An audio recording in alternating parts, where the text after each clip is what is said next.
Info Intox avec vous, Maya Anaïs Yatagen. Bonsoir. Bonsoir. Ce soir, vous allez nous parler du virus Mpox dont la République démocratique du Congo connaît une forte recrudescence ces derniers mois. On en parle beaucoup sur notre antenne. Plusieurs pays voisins sont également touchés.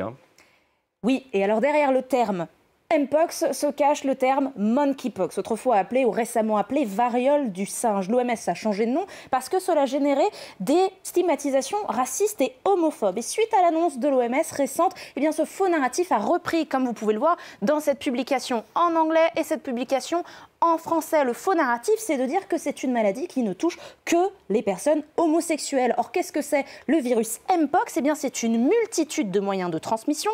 Comme vous pouvez le voir sur ce graphique, il y a plusieurs variants. Celui originel des années 70 est transmis par un contact avec des animaux infectés, des personnes infectées ou encore du matériel contaminé. Et le plus récent, celui de 2023, effectivement, est transmis par voie sexuelle en priorité, mais pas uniquement, comme on peut le voir sur le site de l'OMS qui recense l'intégralité des moyens identifiés actuellement de transmission. C'est le contact étroit pour résumer, alors peau à peau, bouche à bouche ou encore se trouver en face de quelqu'un. Cela signifie qu'une mère qui s'occupe de son enfant infecté pourrait l'attraper, tout comme un couple hétérosexuel. Voilà pour la désinformation. Est-ce qu'on sait précisément, Maya, d'où vient ce virus? Eh bien, certaines publications vont prétendre le savoir et qu'il s'agirait d'un complot de Big Pharma pour vendre plus de vaccins, plus de traitements, plus de tests. À l'image de cette publication très virale, 420 000 vues sur X, anciennement connu sous le nom de Twitter, qui affirme que le Mpox ne serait jamais qu'un zona et que ce serait l'un des effets secondaires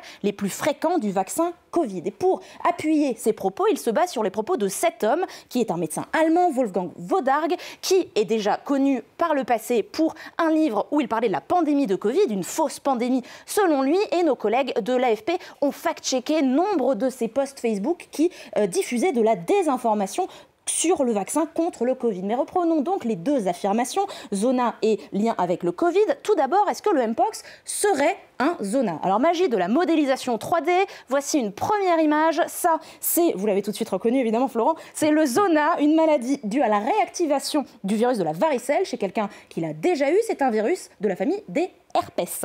Et à droite, maintenant, je vais vous mettre cette image. Pas du tout la même chose, c'est le Mpox, un orthopox virus, donc d'origine animale. Alors c'est difficile à confondre sur grand écran, mais on n'a pas tous un microscope sous la main, donc dans ce cas-là, on peut regarder les symptômes. Tout d'abord, ceux de la variole du singe, fièvre, maux de tête, douleurs musculaires et dorsales, gonflement des ganglions lymphatiques, frissons et éruptions cutanées qui se transforment en des pustules très moches. Et alors désolé, il va falloir que je vous montre à quoi ça ressemble. À gauche, monkeypox, donc le Mpox, et ici au milieu, vous avez le zona. Donc effectivement, ça ressemble, mais c'est pas du tout la même chose. Le Mpox, ce n'est pas un zona. Et enfin, est-ce qu'il y a un lien de causalité entre le vaccin contre le Covid et le virus? Eh bien, nos collègues de l'AFP l'ont déjà vérifié par le passé, dès 2022, lors de la dernière grande épidémie de Mpox, et ils ont trouvé qu'il n'y avait aucune raison de croire qu'il y avait un lien entre le Mpox, qui sera un effet secondaire d'un vaccin. L'infectiologue Roman Suki affirmait à l'époque que les vaccins ne pouvaient pas générer de nouveaux virus, d'autant plus s'ils n'étaient pas de la même famille, c'est-à-dire des coronavirus. Et enfin, il faut préciser qu'il serait un peu compliqué d'imaginer un Mpox qui serait créé par le Covid-19, alors que le premier cas humain de Mpox a été enregistré en 1970. Un mot aussi sur ces chiffres. En 2024, cette année donc, Maya, 90% des cas de Mpox ont été recensés en RDC. Le Burundi, le Kenya, le Rwanda ou encore l'Ouganda, on en parle sur nos antennes, sont touchés. Et pourtant, ce sont désormais les internautes du monde entier qui s'inquiètent. Oui, en réalité, depuis que la Suède a identifié un premier cas sur son territoire, c'est-à-dire le 15 août dernier. La panique, on peut le voir notamment sur cette publication de X qui affirme, vidéo à l'appui, qu'un homme parlerait de sa quarantaine à San Francisco. Et il montrerait les différentes pustules qu'il aurait eues liées au virus Mpox, en se basant donc sur cette vidéo qui montrerait une quarantaine actuelle. Sauf que cette vidéo, elle date de 2022. Comment est-ce qu'on le sait? Eh bien, en retrouvant le compte TikTok de ce jeune homme qui dit que Twitter devient fou au sujet de sa vidéo qu'il a postée 2 ans auparavant. Et quand on regarde les données de la ville de San Francisco, eh bien on se rend compte que le Mpox est ici Oups, j'arrive pas à le bouger.